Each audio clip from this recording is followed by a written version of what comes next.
the program calls for, we have to say a few things about the 1960 team. Tommy's alluded to a few things. He did say we didn't throw the ball much, but I bet you remember the one pass we never worked on that we threw that cost us the Ridgewood game, right? But anyway,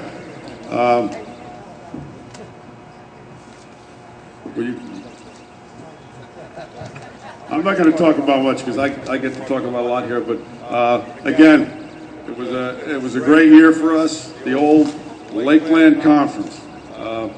We traveled to Newton, to Ridgewood, to Morristown, to Dover, Sag Valley. We went to Westfield. I think beating Westfield cost Les George's job, and he ended up being our coach here. When I came back here in 1965, he was the head coach at the time. But that team was just something very special, and these two guys were a big part of it. Can everybody hear me without this?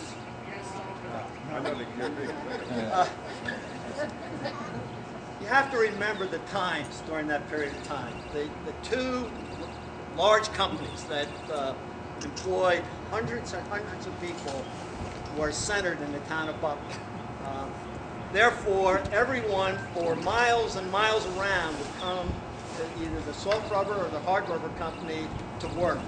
And it became the center of this community. So what happened was that the activities that took place in the high school became their social environment. And so Saturday afternoons, football games, bleachers were full, both sides, almost every game. At that time, Butler High School served Riverdale, Sheffield Farms, Marge, you're going to have to, where's Marge, correct me here, Sheffield Farms, Lincoln Park, Pequannock, then we went to Kennelawn, then Jefferson above that, Jefferson to West Milford. West Milford include Upper Greenwood Lake, parts of New York, on the Wasning side especially, and then as you came back down, you had a little bit of the Wanacue, Lakeland area in Ringwood. So you had that group of people who basically all worked in the mill. I mean, so they had a central focus in this community. Freshman year was the melting pot for all the students because unless you lived in Kennelawn or Bloomingdale, you really didn't know who the rest of the kids were. So that became the melting pot. So first day of practice, they handed out the equipment. Canvas pants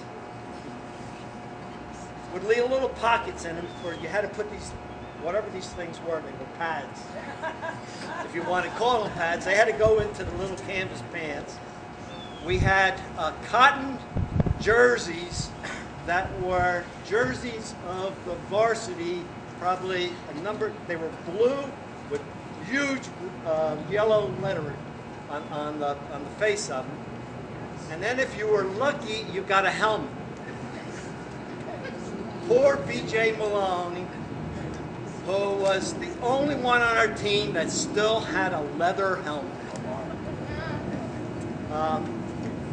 And then that was the startup. That melting pot led to a very tight-knit group of players over the years. Our team was 60 strong, 1960, and 60 members of the team.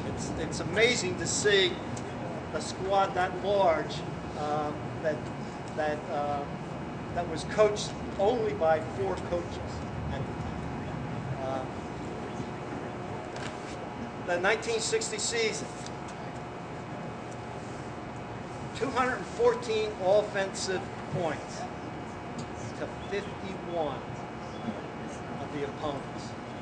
Not one team scored more than 7 points against us except Westfield, which scored 12 against us.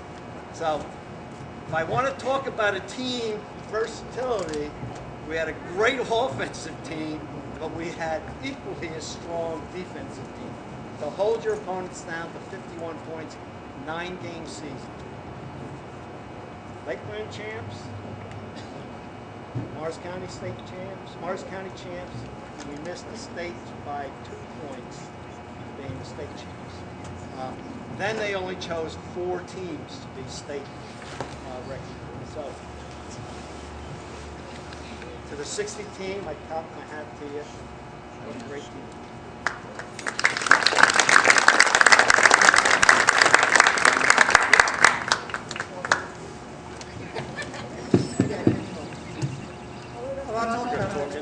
I'll talk about that Westfield game because I know one of the players who played there. He went to school here at West Point. Freshman year, he was an offensive lineman, and I was back. And he talked about that continually to me.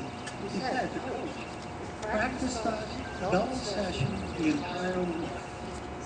He was so concerned that we wouldn't lose to a good school. And he said, we just have to practice. He said, this is the player, he said he was intent and committed to making sure he didn't destroy it. He also said that after the game, when he lost, it destroyed him, basically, and he left after that season.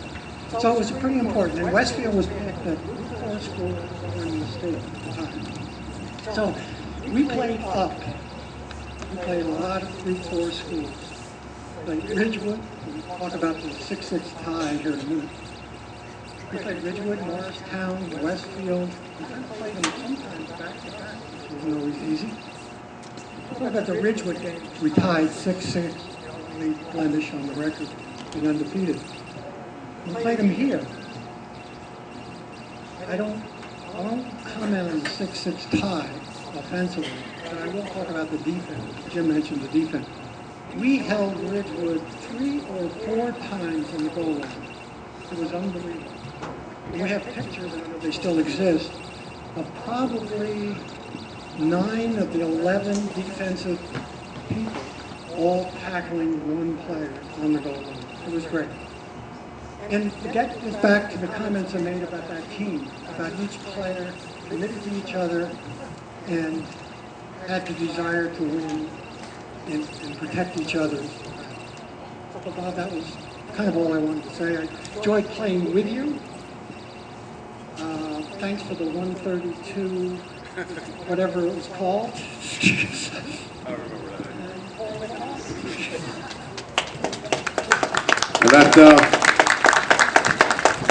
That basically is the Smith brothers, which the paper also had that. I don't know if you guys remember the picture, you two in your uniforms with the beards on, like Smith brothers cough drops. A lot of the younger people won't even remember those, I'm sure. But it was a great run. It was a great year with a lot of great people, as Tommy and Jim. I covered in 1960, but Jimmy's going to do it because I can't bend down there. Hopefully after Wednesday we'll be able to. 1960 football, Lakeland Conference champs, and like the 52 team, we were also the Lakeland Conference baseball champion, undefeated team that year. So that was pretty good.